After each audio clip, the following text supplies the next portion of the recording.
130, versets 3 et 4.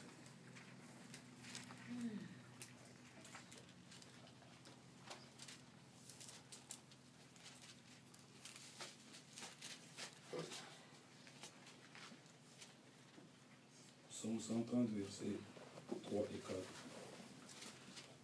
4. Je lis au nom de Jésus. Amen. Si tu gardais le souvenir de tes fautes éternelles, Seigneur, qui pourrait subsister, mais le pardon, si tu gardais le souvenir de tes fautes, les souvenirs des fautes, pardon, c'est très grave. Éternelles, C'est très grave. Seigneur, qui pourrait subsister, mais le pardon se trouve auprès de toi, afin qu'on te craigne. Si tu gardais les souvenirs des iniquités, l'Éternel, Seigneur, qui pourrait subsister? Mais le pardon se trouve auprès de toi, afin qu'on te craigne. Amen. Amen. Nous contrôlons bien la parole de Dieu. Dieu ne garde pas les souvenirs de ses fautes, parce que Dieu ne commet jamais et jamais de fautes. Nous sommes dans un pays francophone, nous ne voulons pas commettre de telles bêtises, surtout en langue qu'on parle ici. C'est très important. Amen. Amen. Bien, nous allons parler quelque chose d'important. Dieu nous a mis à cœur de parler cela. Nous voulons parler sur les pardons. C'est ça les thèmes. Les pardons. C'est ce que nous voulons développer aujourd'hui. Par la grâce de Dieu, nous voulons parler sur les pardons et nous proclamons directement cette semaine qui s'ouvre. C'était une semaine de pardon.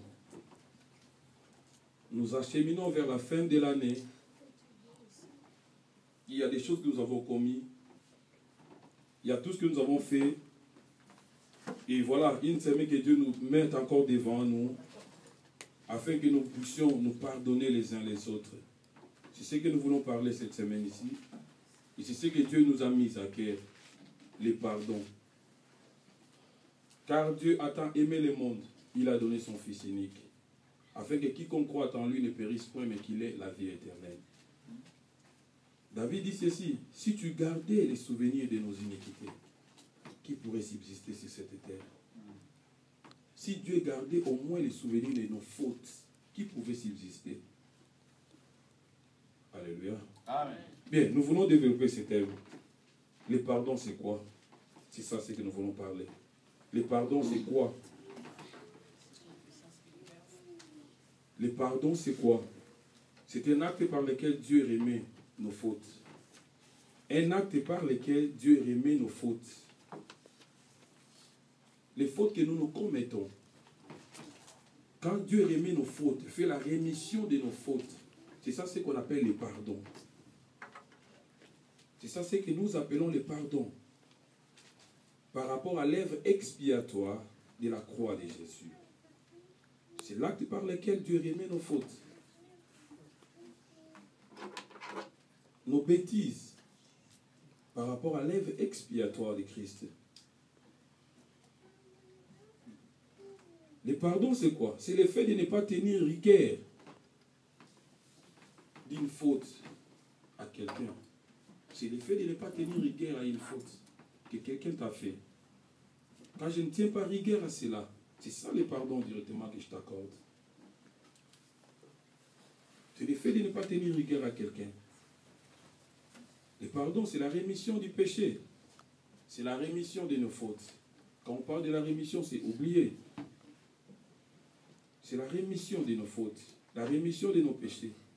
Le pardon, c'est l'esquisse à une faute commise. C'est ça, le pardon. Dieu nous a mis à cœur de parler, c'est là, bien-aimé.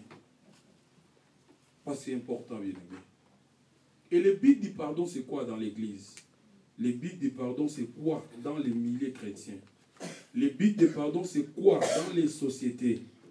Le pardon sert à libérer l'homme. C'est ça le but du pardon. Il ne vient que pour libérer l'homme. L'homme est pardonné pour être libéré. L'homme est pardonné pour être libéré quelque part. Donc nous sommes en train d'expliquer un peu ici le pardon. C'est l'acte par lequel Dieu remet nos fautes par rapport à l'œuvre expiatoire de Christ à la croix. C'est le fait de ne pas tenir rigueur à une faute commise à quelqu'un. C'est la rémission du péché, la rémission des fautes. C'est l'esquisse d'une faute commise. Mais son but est dans les milliers de gens, dans les milliers des hommes. Le pardon ne vient que pour libérer. C'est ça son but. C'est pour cela que les autres disent que la Bible dit que le pardon, c'est une puissance qui libère. Le pardon, c'est une puissance cachée. Mais il sert à libérer. C'est une puissance qui libère. Nous avons introduit cette semaine, une semaine de pardon. Parce que c'est presque la dernière semaine que Dieu nous donne encore pour cette année 2013. Mais nous l'avons introduit comme une semaine de pardon, où les hommes de Dieu, les enfants de Dieu, les femmes en Christ et les hommes en Christ doivent comprendre quelque chose et pardonner. Mais dans les églises actuelles, le mot pardon a perdu son sens réel. Dans nos églises, dans nos foyers, dans nos familles, le mot pardon n'existe plus. Le mot pardon a perdu son sens réel. Même au niveau de nos familles, même devant nos enfants, ce mot pardon a perdu son sens réel. C'est ça le problème. On peut dire pardon, mais le vrai sens du pardon, personne n'en connaît.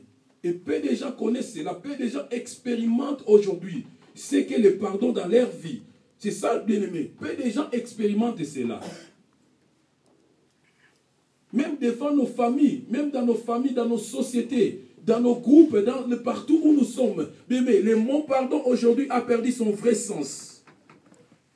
Il a perdu son vrai sens au milieu de nous. Et quand le pardon perd son vrai sens, il y a des conséquences. Il y a des conséquences qui suivent quand le pardon perd son vrai sens, bien-aimé. Aujourd'hui, à cause des manques de connaissances du pardon réel, aujourd'hui, à cause des manques de l'expérience du vrai pardon, il y a des cohabitations hypocrites au milieu de nous. Il y a des cohabitations hypocrites. Vous verrez, papa et maman, ils sont dans la maison avec leurs enfants, ils font semblant de vivre ensemble, mais ils ne sont pas ensemble. Par manque de pardon, par manque de vrai sens du pardon. Nous vivons maintenant des cohabitations hypocrites. Les gens qui sont dans une même église, ils font semblant d'être ensemble, mais ils ne sont pas ensemble. Pourquoi? Parce qu'il y a quelque chose qui existe entre eux et ils ne se sont pas même pardonnés. Mais ils vivent avec hypocrisie. Voilà les dangers que nous vivons aujourd'hui. Combien de fois nous avons entendu dans des foyers, nous sommes là seulement pour les enfants, mais eux, ensemble, ils ne vivent pas. Voilà des cohabitations hypocrites. Ils sont beaucoup. Ils sont ensemble, vous les voyez ensemble, mais ils ne sont pas ensemble. Ils font une cohabitation qui est hypocrite. Nous sommes là seulement à cause des enfants. Nous sommes là peut-être que nous ne voulons pas que le monde puisse voir. Je suivais un pasteur dans l'internet qui dit que j'étais dans ma maison avec ma femme, c'était seulement afin que l'église ne soit pas scandalisée. Hypocrite. Voilà l'hypocrisie. Tout ça, c'est à cause du mauvais sens du pardon au milieu de nous. Quand le pardon perd son sens réel, nous vivons l'hypocrisie, nous faisons des cohabitations hypocrites. Je vais chez toi parce que je suis avec le pasteur, j'accepte d'entrer dans ta maison, mais dans mon cœur, tu n'es même pas avec moi. Ah, c'est ça. Maman rit. C'est vrai. Parce qu'on est sortis ensemble, hein, parce que lui veut voir mon frère, j'accepte d'entrer dans sa maison, mais la personne que j'entre dans sa maison, je n'habite pas avec cette personne. Je ne suis pas d'accord avec la personne. Voilà la cohabitation hypocrite à cause du manque de pardon. Beaucoup vivent cela aujourd'hui, bien-aimés.